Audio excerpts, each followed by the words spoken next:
எவ்வளவாகிலும் சந்தேகப்படாமல் விசுவாசத்தோட கேட்க கடவன். சந்தேகப்படுகிறவன் காற்றினால் அடிபட்டு அலைகிற கடலின் அலைக்கு ஒப்பா இருக்கிறான். சந்தேகப்படுகிறவன் எப்படி இருக்கிறானா?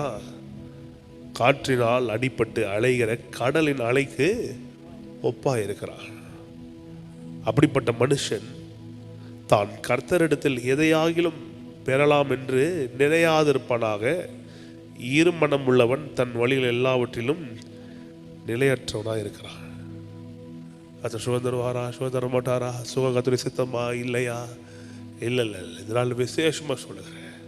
கர்த்தர் சுகமாக்குகிற தேவன், கர்த்தர் செழிப்பாக்குகிற தேவன், விடுவிக்கிற தேவன். ரொம்ப நல்ல தேவ பிள்ளைகள் மனதில் ஆழமாய் அறிந்து புரிந்து தெரிந்து வைத்துக் கொள்ள வேண்டிய விஷயம், கர்த்தர் என்னை சுகமாக்க வல்லவராக இருக்கிறார். என்னை குறித்து அவருடைய ஆசை சுகம், என்னை குறித்து அவருடைய ஆசை